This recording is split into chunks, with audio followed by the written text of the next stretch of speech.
Bonjour à tous, j'espère que chacun de nous va très bien.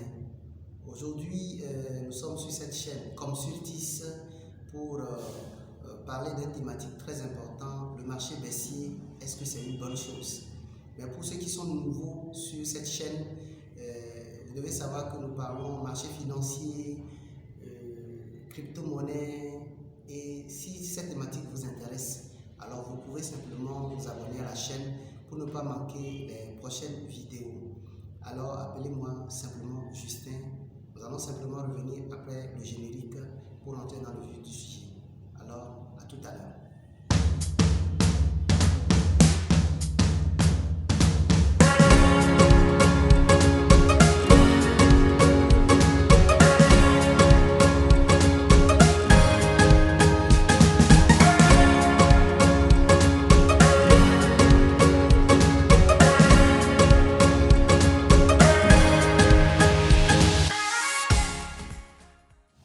Ok, nous allons donc parler d'un thème très intéressant, le marché baissier.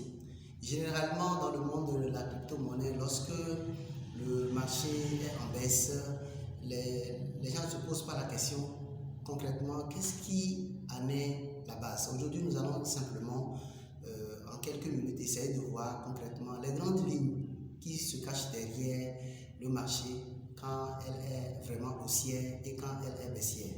Nous devons d'abord noter un premier point, la corrélation du Bitcoin avec les autres crypto-monnaies. Nous devons savoir que la première crypto-monnaie qui a été créée, c'est le Bitcoin. Et partant de là, quand les autres monnaies sont créées plus tard, je veux parler du Ripple, du Stellar, du Doge, pour ne citer que ceux-là, les levées de fonds, les ICO étaient faits en BTC, et jusqu'à ce que Ethereum le rentre dans la scène avec le développement des contrats intelligents permettant la naissance des tokens. Et partant de là, nous comprenons que toutes les crypto-monnaies sont liées au BTC. Donc si le BTC baisse, c'est normal que ça agisse sur tout le marché à la baisse.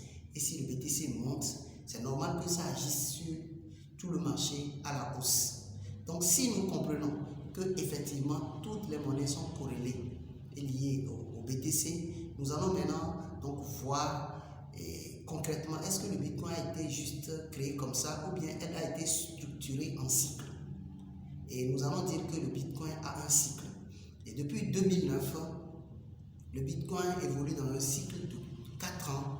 Et durant ce cycle-là, qu'on appelle le halving, le mot technique c'est le halving, la récompense des mineurs, qui, vous n'êtes pas sans savoir que le BTC évolue dans ce que l'on appelle le proof of work. Et nous n'allons pas détailler cela ici. Et partant de là, lorsque les mineurs valident un bloc, ils ont une récompense de 50 BTC. Et maintenant, tous les 4 ans environ, donc la récompense doit être divisée par 2. Voilà, donc 50 BTC. Le premier qui a été validé par Satoshi Nakamoto lui-même, c'est en 2009, en janvier 2009. Et partant de là, on peut déjà compter les différentes années où on aura la récompense divisée par 2. Et pendant que la récompense est divisée par 2, c'est dans ce même temps que le Bitcoin explose. Et ça, c'est vraiment quelque chose qui doit arriver pour compenser. Parce que si moi je fais un travail et qu'à la fin d'une période donnée, ma récompense doit être divisée par 2, si je peux faire la promotion de ces articles pour voir le prix à la hausse, je le ferai. Et beaucoup de choses se font de sorte que ce cycle est connu maintenant pour toutes ces personnes-là qui se forment dans le domaine. Donc chaque 4 ans, donc 2013, le Bitcoin a connu une hausse de presque 1200% et 1200 dollars de 10 centimes qu'il était en 2009. Et le Bitcoin a connu une autre hausse de 19 000 dollars en 2017 et 69 000 dollars en 2021. Et le prochain hausse, c'est pour 2025-2026. Et si nous comprenons qu'il y a de cette période, tous les 4 ans, où le Bitcoin va connaître une hausse, dans le même temps, nous devons comprendre qu'il y a la hausse et il y a la baisse. Alors, le marché haussier se produisant ainsi, et tout tous ces 4 ans, à la fin de chaque marché aussi, le marché se doit de baisser. Et c'est ce qu'on appelle la correction. Et elle ne se fait pas d'un seul coup. Regardez un peu, tout récemment, en 2021, à un moment donné, le Bitcoin a testé 69 000 $. Et après, le Bitcoin commençait par corriger. Il était à 60 000, ensuite 50 000, ensuite 40 000. Et aujourd'hui, on a vu tout récemment le Bitcoin chuter jusqu'à 17 000 $. Et c'est ça en fait qu'on appelle le marché baissier. Et quand le marché baisse, l'attitude de la plupart, parce que beaucoup sont jetés dans le monde de la crypto-monnaie sans effectivement prendre le temps de se former sérieusement.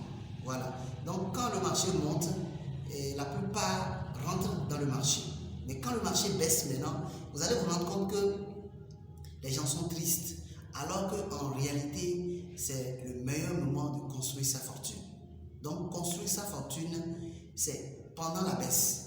Alors pour ceux qui suivent à partir de ce moment cette chaîne, vous devez savoir que le marché est certes baissier. C'est vrai que vous avez acheté certains jetons peut-être à 10 $ et qui se retrouvent peut-être à 10 centimes. Mais c'est le moment, le meilleur moment de rentrer. Quand je dis rentrer, ce n'est pas d'acheter en un seul coup, mais d'acheter de façon progressive. On ne peut pas savoir jusqu'où peut chuter le marché. On ne peut pas savoir si le marché s'est déjà retourné, puisque le Bitcoin qui était descendu à 17 000 est remonté à 21 000 au jour d'aujourd'hui. Et nous ne pouvons pas savoir jusqu'où peut chuter le marché ou si elle a déjà chuté jusqu'à son plus bas. Mais ce que nous pouvons savoir, c'est que le marché est au bon moment et n'importe qui voit cette vidéo peut déjà commencer par faire ses recherches, sélectionner les bons et les meilleurs projets qui lui parlent énormément et de commencer par faire ce que l'on appelle un DCA, c'est-à-dire acheter de façon périodique la même chose sur une période de temps définie. Vous pouvez décider d'une liste de votre choix et essayer d'acheter de façon cumulative, petit à petit, jusqu'à atteindre vos objectifs. Et jusqu'à ce que le marché ne cherche encore un plus haut. Entre 2025 et 2026, vous ferez une petite fortune. Je répète une fois encore que ce ne sont pas des conseils en investissement et que vous devez faire vos propres recherches pour savoir ce que c'est que le halving et comment ça se produit. Mais vous devez simplement savoir que la meilleure des fortunes se crée en marché baissier parce que vous avez des jetons à bon prix. C'est comme le solde et c'est ce que nous pouvons dire. Alors, je pense que quelqu'un a compris quelque chose. Si vous avez d'autres thématiques qui vous intéressent, si vous aimeriez qu'on parle d'autres thèmes très intéressants qui vous tiennent à cœur, vous pouvez les mentionner dans les commentaires. Nous allons essayer de faire la part des choses et sélectionner les thèmes qui seront les plus sollicités. Alors, merci à tout à chacun de vous. Et pour ceux qui n'ont pas encore ne sont pas encore abonnés à la chaîne et activer la cloche de notification, je pense que c'est le moment de le faire pour ne pas rater nos prochaines vidéos. Et si cette vidéo vous a plu, vous pouvez lâcher un pouce bleu pour booster notre chaîne. N'oubliez pas que c'est sur Comme sur 10 que tout se passe. Alors, nous vous disons à la prochaine pour une nouvelle vidéo. Merci.